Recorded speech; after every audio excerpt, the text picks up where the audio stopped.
I'm working on my millennial pause. Okay, so wait, let's talk about the millennial pause. Because you looked up what it really is. I looked it up for like 30 seconds. That it exists. It's like our generation pauses before taking a video basically on like reels or whatever, like on Instagram or stories. Right. So That's what I'm working on. So what's it's yeah. So you can wait for the camera, make sure it's recording, and like you're looking good, and then you start talking. Because then you can edit it later if you want. but is the thing that older generations and then younger generations don't do it, but just millennials? Like, Oh no, what's then the deal? I just saw the Gen Z shakes. That's the generation just right above millennials, just a little bit older than us, and they like shake their phone, and then they're talking while it's shaking, and they're already recording, because I guess they're not used to the whole like digital video where you can edit it and delete it easy, so they just start going. I don't know, but it was interesting. It's funny to think about that because, like, we're on the older side, I guess, of millennials, right? Geriatric millennial is what I was called. I guess we're on the geriatric side of millennial, which I feel that. But we grew up with definitely like a good amount of not advanced technology, certainly not cell phones. Like I didn't have a phone until I was in high school. I had Like, a pager when I was in high school. I'll be at the movies that's so pointless. on dates, That's and I so would get pointless. pages. That's the dumbest thing. I don't recall a single one of my friends having a pager. That must be like Dorkville.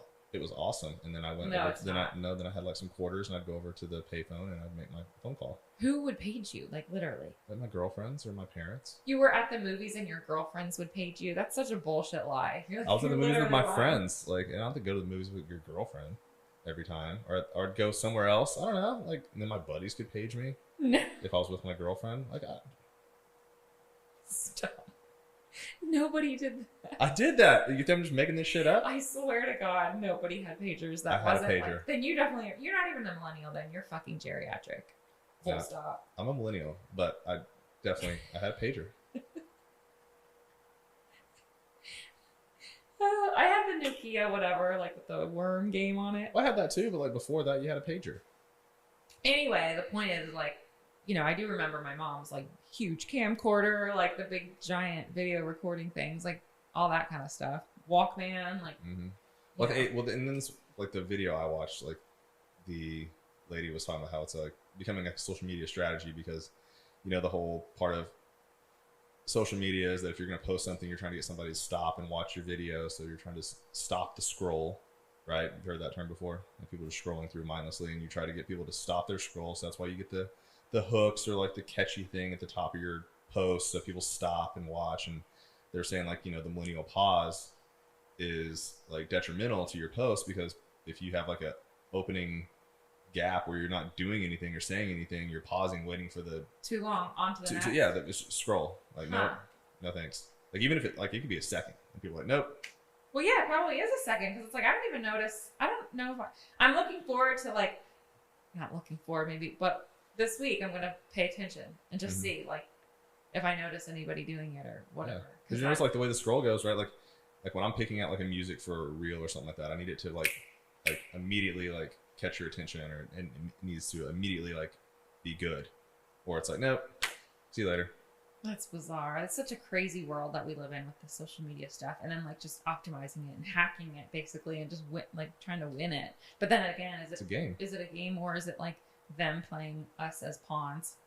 I think it's interesting because it kind of comes back to, I remember when I first became a personal trainer, I didn't realize how much sales was involved in being a trainer. Like you actually have to market it yourself and sell to these people and close the deal and all this kind of stuff and get someone to actually pay you for your service. And that was like a thing I had to overcome.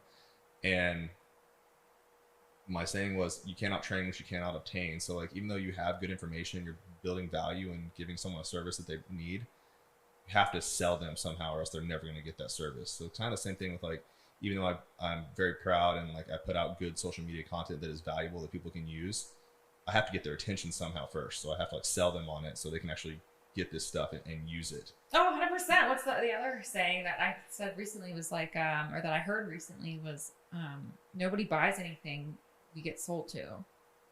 Yeah. It's true. Yeah. That's really true. Like we Mhm. have like, the hierarchy of needs or whatever. We have our necessities. Like Right. most everything that we buy, we're just sold. Mm-hmm. And now we are sold a lot of things on Instagram. It's wild. Yeah. It's wild, which fits into our topic today, that we'll go into in a little bit. But I wanted to close the loop too on a couple things. I wanted to catch up on personal life things since it's been a minute, but somebody was commenting, oh yeah, like I want to hear you guys close the loop on your sleep situation, talking about us and how we don't sleep in the same bed. Yeah. I think this would be a good like hook too for people's like why we don't sleep together. People are going to immediately think sex, but we'll talk just about the actual act of going to sleep. Sorry, we got to pick up the dog. Dramatic millennial pause. Millennial pause. Yeah, millennial pause for millennial dog. The dog that's crying on the floor because he hasn't had attention in 30 seconds. Squat hasn't made an appearance on the pod in a couple of episodes, so I'll make sure he gets in here. Well, and he's part of this sleep conversation because he plays a big role of why we sleep in separate areas too. Yeah, he does. And if anybody, and it's kind of a weird. It's funny because I did not have a good night of sleep last night, which you can actually probably hear my voice. I can hear it, just me kind of talking slow. But I think it's an interesting thing to talk about, and I want to talk about it because I feel like I think that it might be a rare thing, but who knows? Maybe people don't talk about it, and a lot of people don't sleep together, whatever. But Cody and I do not sleep in the same room, and we haven't now for 2 years? Was this when we moved to Florida? It's been a year. Yeah, I guess it's been a year. Yeah. Yeah. So basically, since after we got married. Yeah, like see you later. No more. That's not really why. I mean, honestly, let's just like back up a little bit. When we met, we lived in DC and in smaller apartments and stuff like that, where we legitimately didn't have 2 bedrooms. There was only one room at all. Right. We didn't have bedrooms. Right. We didn't have bedrooms. We lived in studios. Like, we won't go into all that, but like, we didn't necessarily have the means to do that. Mm-hmm. Now, and when we moved to Florida, we had a 2-bedroom condo. Right. And it was furnished and we had space, and we were both kind of working from home a lot. So it just we just started doing it. And I think, to your point, the other thing that happened alongside of all of that was when we had Squat basically crate trained for quite some time, which he still is crate trained. I don't think that he is not crate trained, because he does very well on the plane and his travel carrier and all that good stuff. But when we moved around a lot, we kind of got into some funky habits with Squat by accident, and just sort of eventually he ended up sleeping in bed with us instead of in his crate. Not us. It was us. Cody, he slept with us for a while. Not very long, because I can't do it. I know you can't do it. But like when we were at my parents' and staying there for a couple of weeks, that was like, and they only have like full-size beds or whatever. Mm-hmm. And we knew it was like, oh, hell no, I'm not sleeping with you plus a dog in like a full or a queen-size bed. Right. So that's where it started. That's because kind of that's where we stayed with them for like 2 weeks after our wedding, while we were in transition to move down to Florida. Yes, and I slept with Squat because I didn't really mind it. Mm-hmm. And I slept in my basement area. And you slept in the basement area, and your own, which is awesome. You have your own little man cave down there. I do. It's TV great. And everything. Plus, if we're being honest, compared to I'm comparing you and Squat, you're definitely way more annoying to sleep with anyway, because you tend to move around a lot. But anyway, once we had started doing that, it was like, oh, I'm sleeping awesome. Right. And it was like, oh, well, I don't know if I can ever go back. Right. And so when we moved down to Florida, and then since then, so getting married really had nothing to do with it. I think it just was all these different life transitions. We both ended up sleeping a lot better. And I think not just the sleeping part, but I like the wind down part too, where it's like you can kind of do whatever you want to do 30 minutes before bed, whether it's TV's on or lights are on or you're listening to a podcast or whatever. I like to listen to a podcast now before I go to bed, which I didn't do really before. Mm-hmm. But now I kind of like it. It kind of puts me to sleep, and I'll listen to something, whatever. That's just what I like to do. And you can do whatever you like to do. Right. And fall asleep whenever you feel like it. And I think, like, for me, is because I'm a restless sleeper. So when I do feel like that I'm keeping you awake by my restlessness, I get anxious.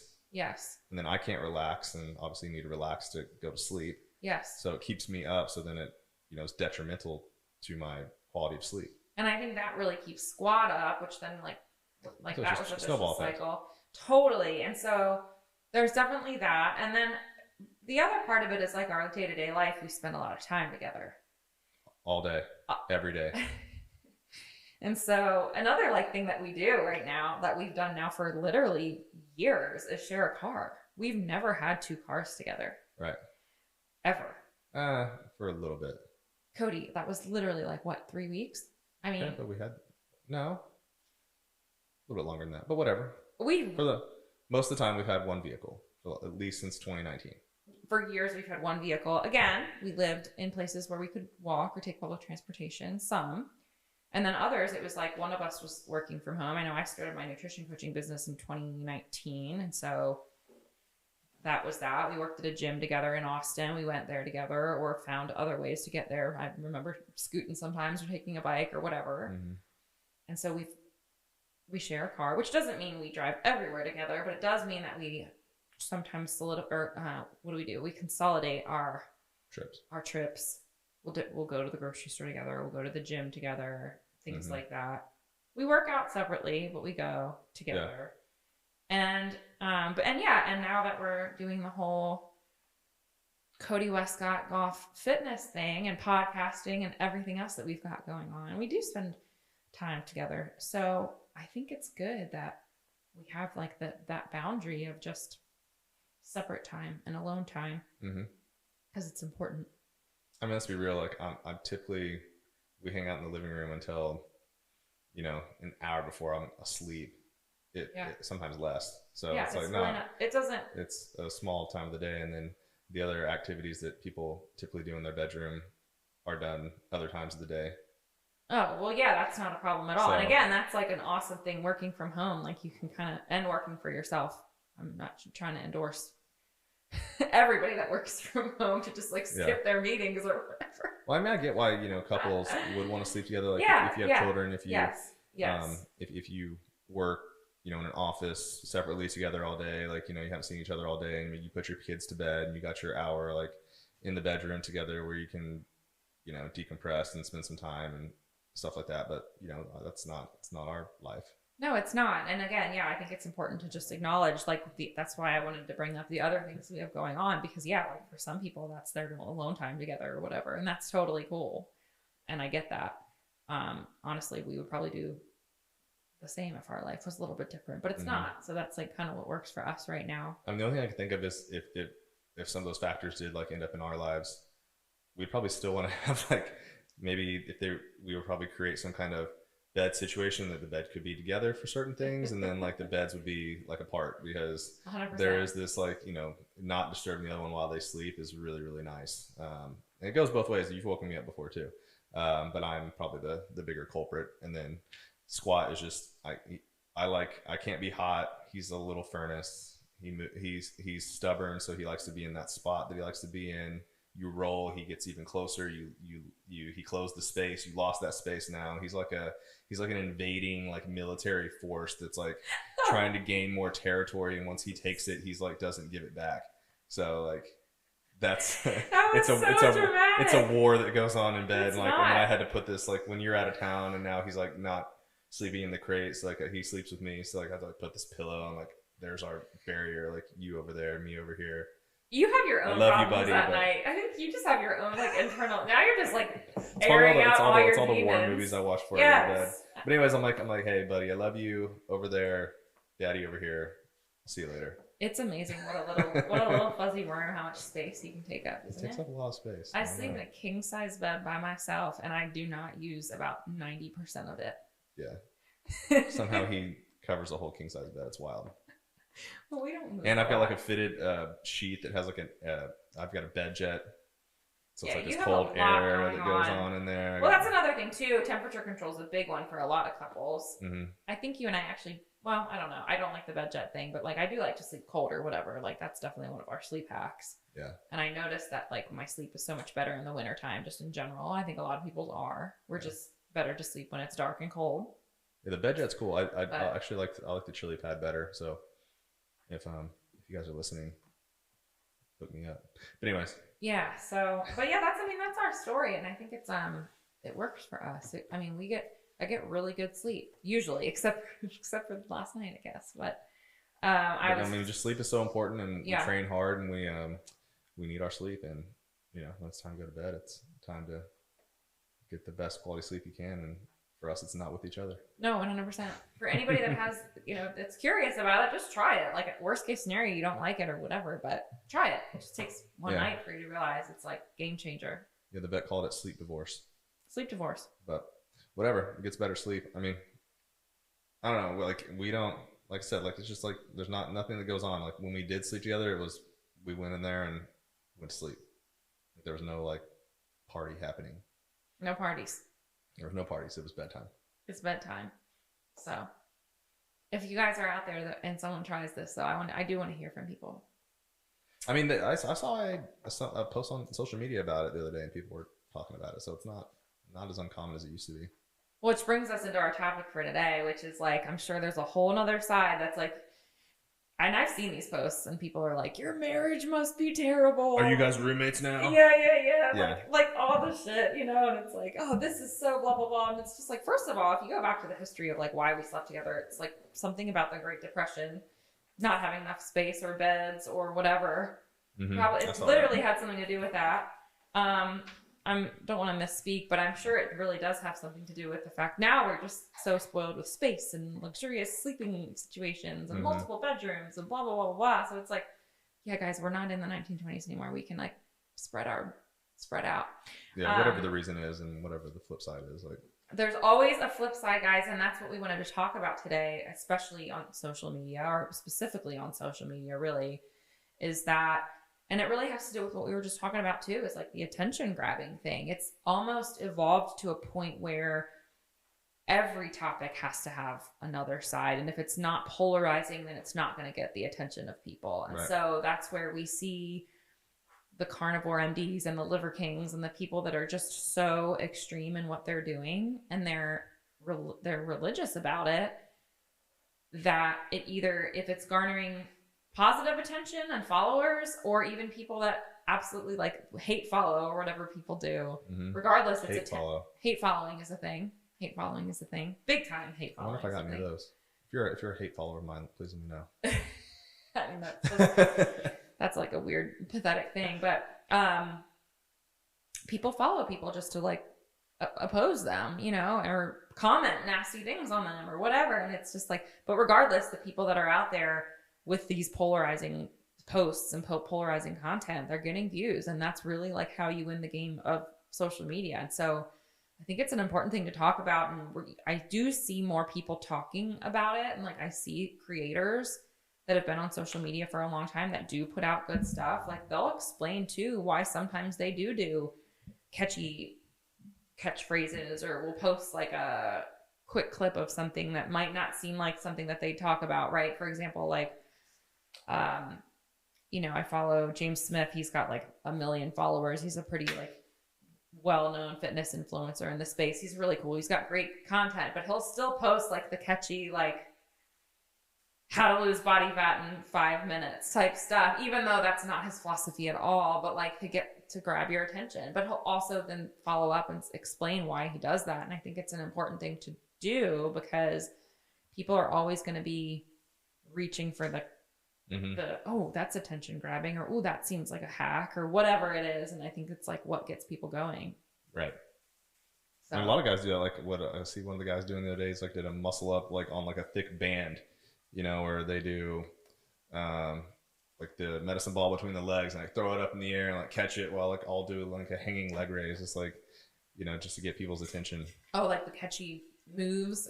Yeah. I mean, in golf, golf fitness is no exception. I mean, you put some exercise that's your first clip of your reel that's going to get someone's attention, and it is a little bit of what you kind of have.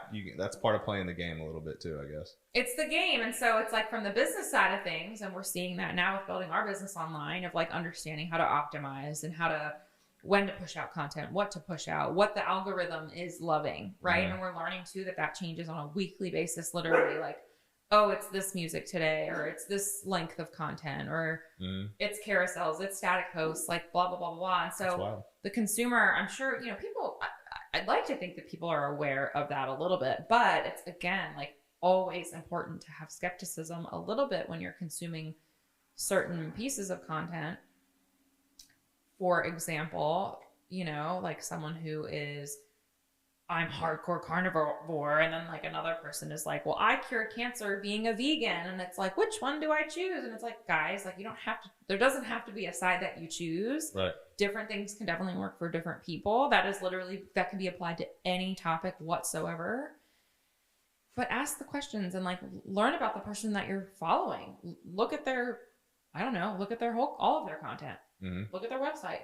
What are their credentials? What are they, how long have they been in the business? Right. Or are they just a really good content creator and they have sexy videos? Like, ask questions and be curious, because there are a lot of these people out there, and it blows my mind every time where I feel like, oh, I'm following in my bubble of people that I like to look at, and I know that they're smart and I know that they have good shit that they're putting out. But then you forget there's this just constant new people cropping up that have millions of followers, it seems like, that are putting out the bullshit. Right. So. Yep. I mean, so like for example, I put out a video yesterday of me like talking about that the best exercise in golf or in fitness, the king of all exercises is the squat, right?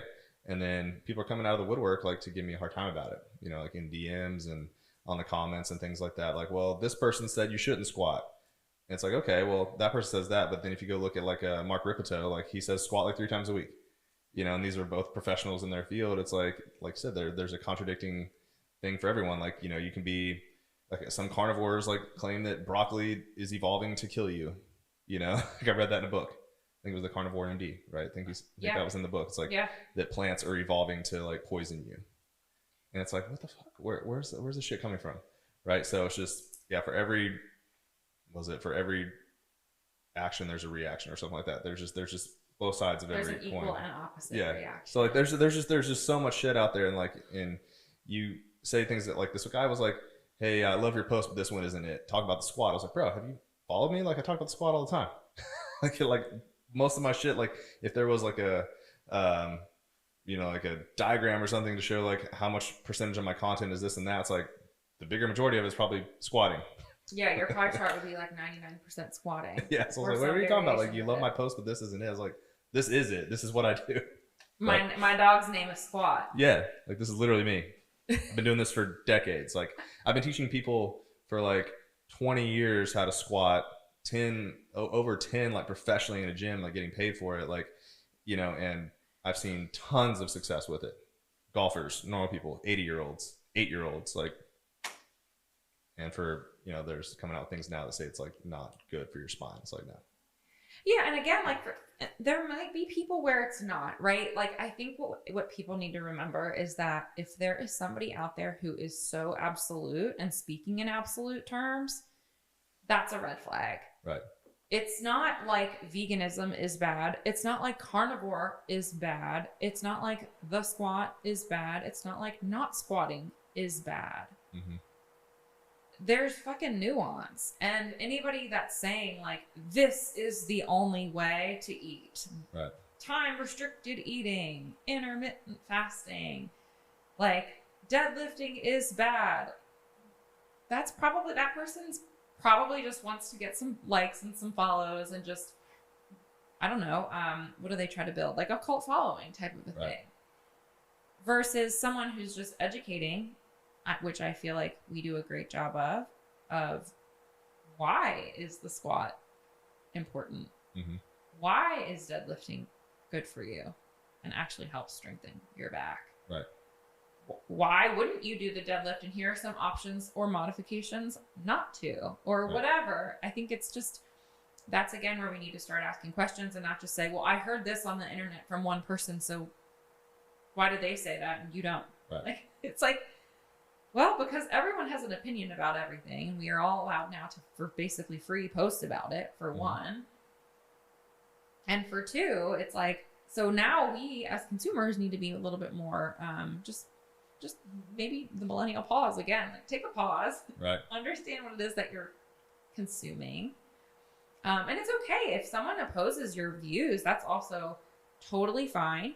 You're welcome to comment on it, I think, too. Obviously, we're free to do what we want to do, but you can still like a person and, in fact, get along with a person and even collaborate with someone. You don't have to agree with 100% of the things that they say. Right. And like, then it's also, you know, your personal experience is not everyone's experience. Yes. Like, because you did something and it had a billion variables of how you did it, like how you slept, how you recover, what your genetics are, like whatever. And something negative happened to you doesn't mean it's going to happen to everyone. That's right. And the same thing on the positive, right? Like, totally. just because I've been squatting as heavy as I possibly can for the last 22 years doesn't mean that this guy next door does it and immediately fractures his L5. Totally. It's totally possible. Totally. You know?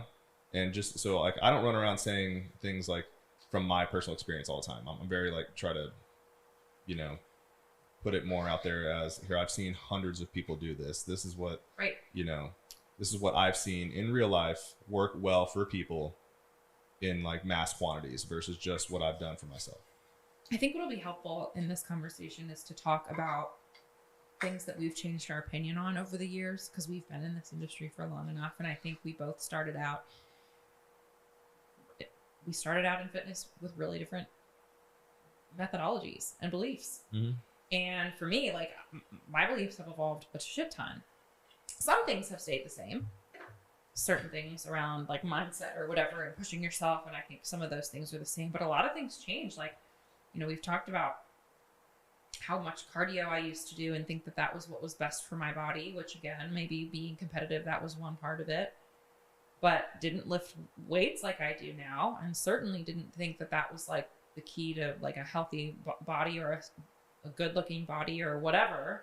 Mm-hmm. So I think that's a big one. But the one that always comes to mind for me is, like, the days of, like, my yoga teacher training days and doing all of that stuff and doing, like, veganism and thinking that that was, like, a good way to eat, because I have Crohn's disease. I really used to think that food could heal your body, and I, like, didn't consume or take medicine for my fucking chronic illness for a really long time, because I thought, this was back in, like, the like Chinese medicine and all that started to, like, become really popular. What was that book, The China Method, or I can't remember the book. I'm sure people are out there like, duh, it's the whatever.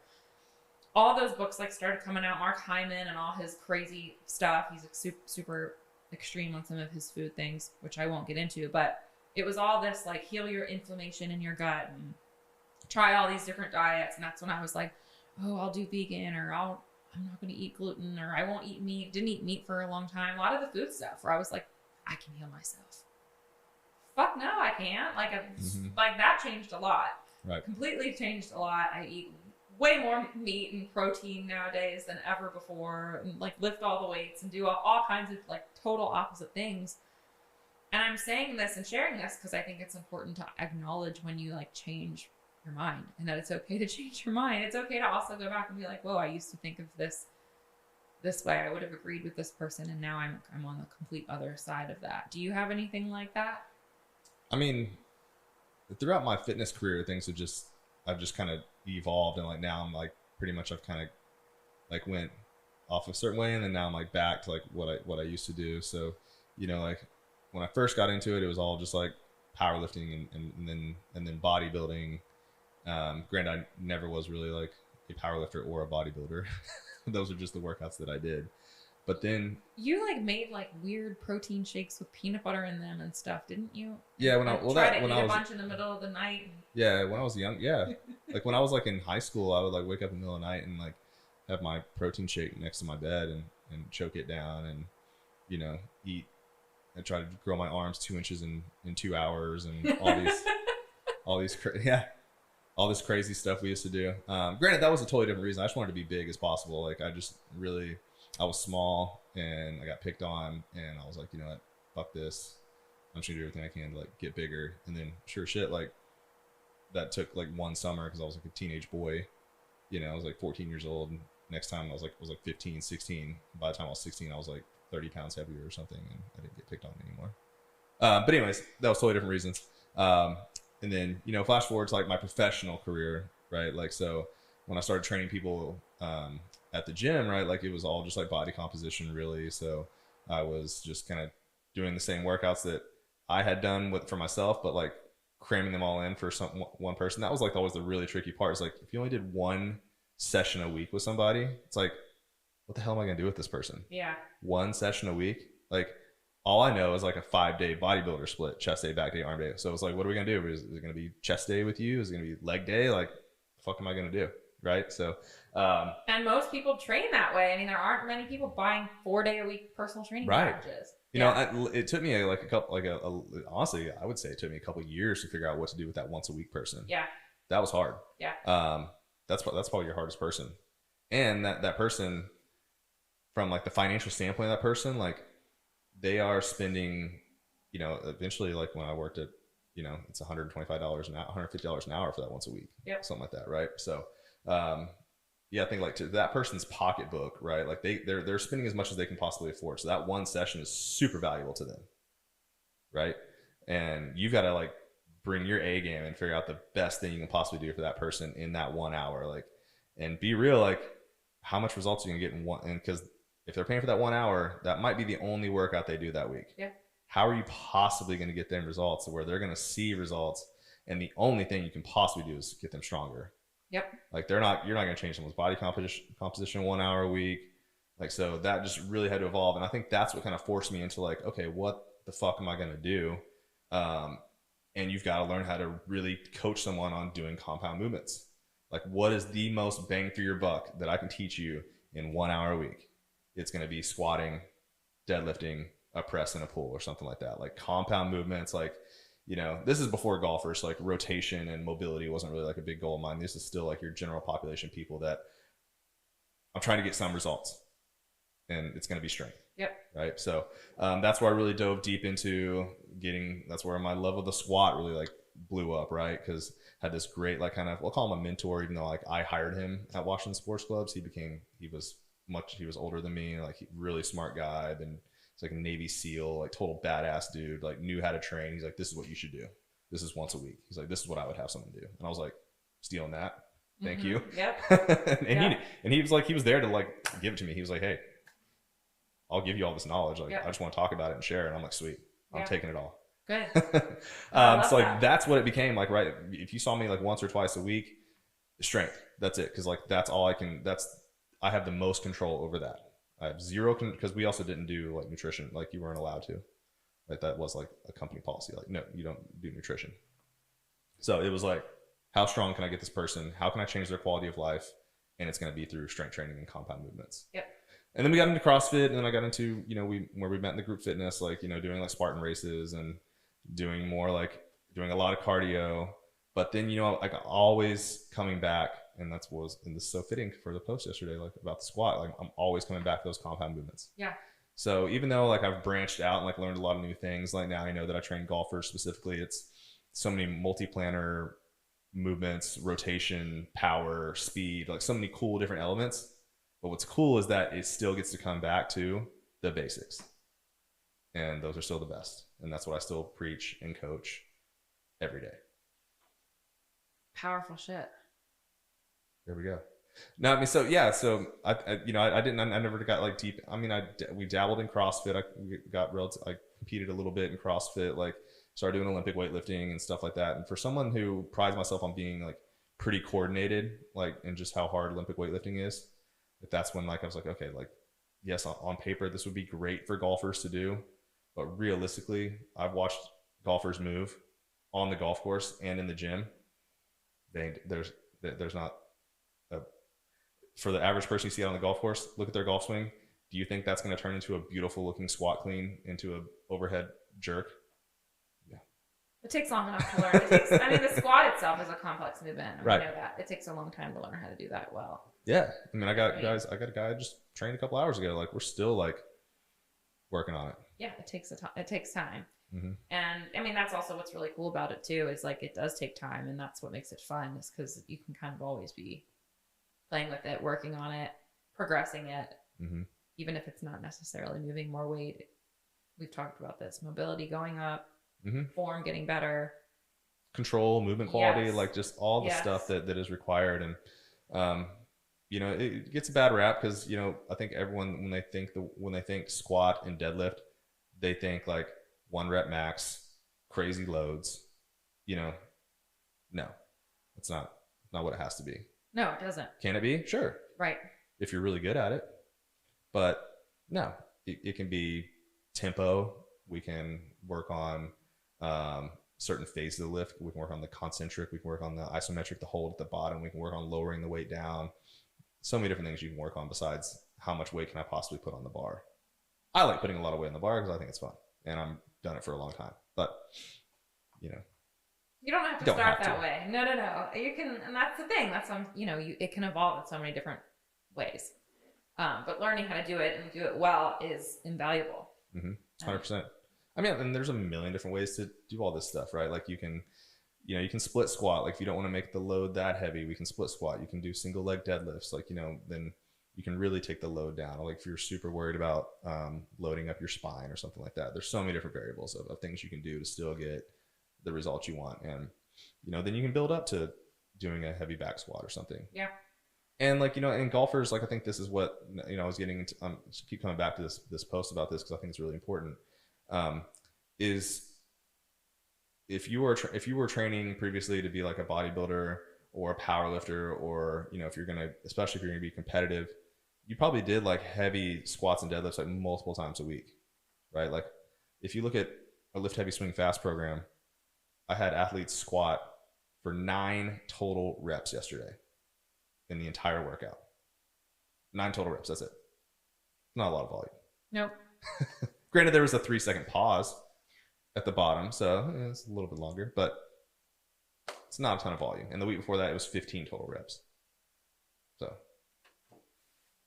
I'm not crushing them with back squats, even though maybe some of them should. But that's for another day. Another day. Yeah, teaching people how to push and how to actually go to like 1 or 2 reps in reserve and not pussyfoot around the same weights over and over again, which we see a lot of in the gym. So 100%. I think we should finish off with our what you're obsessed with this week, because that's what we're finishing off with these days. Okay. So is that what we're officially going to call it? What you're obsessed with? I like what you're obsessed with, and that's what it's going to be for right now. Okay. Until we come up with something better. Until I make it more hooky, like that we're trying to like catch people's attention a little bit more. I'm not really worried about that. Because it's at the end too. So. What are you obsessed with this week? Oh, you're going to make me lead it off? I think I went first last time. Okay. Well, I might have 2, so like let me come back to one of them. One, okay. I really just want to say, because like, so we watch a lot of Dateline. Right? We just bought YouTube TV, mainly for like sporting events, but Dateline is what we watch because we like murder shows and things like that. Yeah, we don't discriminate. I mean, we watch them all. Every murder documentary, every serial killer documentary on Netflix. We have literally seen it, if not multiple times. The first 48. Mm-hmm. I mean, but Dateline right now we watch true crime. So Dateline is the one right now. Current obsession. And so I was just blown away, and I don't want this to be political, but I was just blown away by how different things are handled in the United States versus the most recent episode we watched where they were in Canada. And the United States, like these killers like get let loose. They're out on the streets. They're like, they can't catch them. There's certain like legal blocks to everything. You know, they can't like or they just get out on bail for like $200,000. They get out on bail. They do all this shit, and like somehow like they don't like, they're not like apprehended, and it takes like, it's like, oh, 2 years later we finally went to trial, and then we did this plea agreement and this and that bullshit. And it's like the episode we watched where they were in Canada, like they went on a plane, pulled this guy off the plane because he was trying to evade the country to come to Florida, you know, to get away, because he comes to the United States, he gets to go by our bullshit rules and like not get, you know, not get in trouble. But anyways, they pulled him off the plane, and then they set up like this whole undercover like crazy thing where it was like, hey, snitch on yourself, say this guy who is going to die of cancer in 2 weeks is going to take the rap for you. And, you know, the cops set all this up, right? So he, like, the guy who's dying of cancer is actually an undercover cop. So he tells this undercover cop, like, while he's wearing a wire, his whole story. So boom, they got this dude, you know? And like, that's just like also, and like the show was only like 45 minutes long, and these Datelines have been like 90 minutes in the United States. And like, look at these Canadians, they just kicked this dude's ass. Yeah, so the difference is, like, let me just try to summarize. Like, the difference, what I saw was like, they came up with a sting operation, basically. Yeah, quickly. They outsmarted him and how quickly they moved. Like, the passport thing happened in like a day. They literally were able to be like, oh, well, we have to apprehend him because of illegal documents on getting his passport. Great, done. Execute, done. Boom. It was like a couple weeks. This guy was like in jail or whatever. Yeah, and he's in prison for the rest of his life. Versus like in the U.S., it's like, we had to contact AT&T for cell phone records, and it took 3 months. years. Yeah. Like, literally, like, and it's like paper. You see them get in, like, these paper fucking documents. Yeah, like recently. Like this is how like 1987. No, but like how America is that? Yeah, it's like, this is bullshit. Like, we'll fax them over to you. And the cops, like, wait for weeks, you know? Yeah. And then, like, also, like, similarly, like, we'll see, whatever the tox reports or whatever, toxicology reports take weeks. Yeah. Take weeks, or they have to mail something down into Virginia where all the secret FBI crime labs are. That takes months. Like, and again, meanwhile, these robbers or these murderers, not robbers, are out on bail because they only had to spend $200K to get out on bail. So it's been 3 years that they're just out with like no ankle bracelet or anything, just like living their life, riding their bikes. Yeah, murdering more people. So obviously, again, Canadians just. So this might be a little N of one though for us too. We obviously are just comparing like that one episode to like, I'm sure Canada has its problems. If there's a full Canadian Dateline, we need to find it. Because I want to see just how quick these Canadians just get shit done. It was like those detectives were different. Like it was unreal to watch. I might have to just kind of piggyback on yours actually, because I think that's a really good one. No, but seriously, that I agree. I think that I think Canada has us beat for sure with just how they got that operation handled. I don't know if it's funding. I don't know what it is, but I think we just have so much red tape here. And then like the state line thing sometimes can be wonky in America too, but I don't know. Yeah, it's wild. I don't know. I thought that was just like, because now when we turn on the TV and I think about that again, I'm like, damn, those Canadians just kicked ass. Yeah, they did. They did. They totally did. And I don't think they're known for that kind of stuff, but no, they got it done. They did. They did. Well, that'll be our obsession for the week. Did you have something else? I kind of wanted to talk about the live event we're going to go to on Sunday. Yeah, we're going to go this weekend. And I kind of want to give like my little 2 cents about live, which I think is kind of a sketchy topic to get onto, but have at it. So like, I don't really, let's put the politics aside. I'm just going to talk about just the golf itself. Like, watching it, I haven't been that excited by watching the actual golf, right? Like the shotgun is a little confusing. Like, they're all over the place. Like, you don't know, like when you watch the final few holes, it's a little like, messy. Well, it's confusing for you because you're used to them going from like one hole to the next versus you're confused because I'm not confused because I understand what's happening. I just don't, it's just not like organized. Like, you don't really it just doesn't flow how it should, in my opinion. Do you think how they're broadcasting it could be different? Yeah, and then like it just looks really gimmicky with all the colors and stuff on the side. I don't know. I just want to see I like golf being the old fashioned. Like, I like to go out there and play and be quiet and just play my round. But anyway, when we post about it, or I don't know if I'm gonna post some pictures of when we're there on Sunday, because it's here in Tulsa. Technically it's in Broken Arrow, but at Cedar Ridge, of course I used to work at a little bit, but it's going to be interesting. I still want to go out there and watch because, there's no doubt that those guys are still some of the best golfers in the world. And I still want to go watch them hit golf balls and play the game of golf. I don't know if I post something and people are going to give me shit about I can't believe you're out there, supporting Live or whatever it is. But, at the end of the day, I don't put the politics aside. I just want to go watch some of the best players play golf. I know people don't really care about my opinion about it. I really don't care about other people's opinion about it. I'm just going to go out there and watch good golfers play golf. Oh, fuck that. Yeah, we're going. It's in our backyard. Literally, we live 5 minutes from the course. Mm-hmm. And I love watching golf live. It's fun. I've never been to a live tournament. I have a completely different standpoint because I'm not a traditional golfer or whatever. I just came into the sport a couple of years ago. Mm-hmm. Live sports are fun to go watch. And it'll be cool to go get to see. And obviously, a couple of my favorite players play in the live tour. We know you love Brooksy. I love Brooksy. I'm also a Phil fan. I've never seen either of them play live. Even though we've been to 3 or 4 different PGA tournaments, mm-hmm. Never got to see either of them. And I'm looking forward to that. So, whatever. It'll be cool. There'll be music and we'll be able to wear whatever we want. Not that you can wear whatever you want on the PGA, I guess, but it'll be just different. It'll be cool. I think there's concerts at the end of it too. Yeah, there's probably all kinds of stuff. I know Lainey Wilson's playing one night.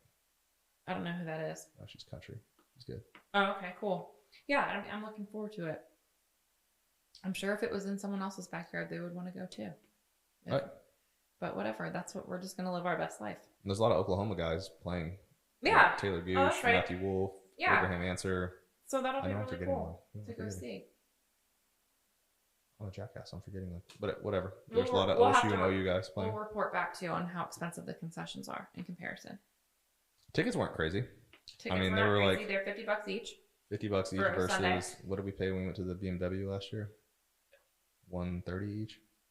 Did we? Yeah, it was expensive. A person? Yeah. Wow. Damn. Yeah. I mean, it was cool. Granted, that was a playoff game, but I mean, just what was it? We thought about going down to match play, and what they want, like $120 a ticket. Yeah, something maybe $150. We Yeah. volunteered for that, so that was nice. The first time we didn't have to really pay much. Yeah. But yeah.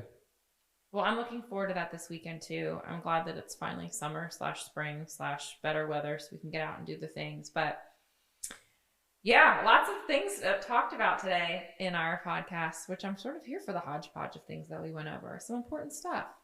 It was fun. It was fun. Thank you guys all for listening. Don't forget to tune in next week. We are always here every Wednesday at 12 p. Central. No, 12 p. Eastern, 11 There you go. a. Central. It's always hard. Do you want to go around like it'll also be It's the last 10 Mountain Standard Time? They used to do that 9 if you're in California. I'm tired. I want to go get some good sleep tonight. / maybe caffeinate a little bit more. Anyway, that's it. Speaking of caffeine, I figured you would talk about the ghosts. I'm gonna talk about ghosts next time. I talk about food every single time, which is fine. That can totally be my thing. Some sort of food and beverage is fine with me. Everybody say bye to Squat. We will see you next week, and goodbye. Say bye, Squat.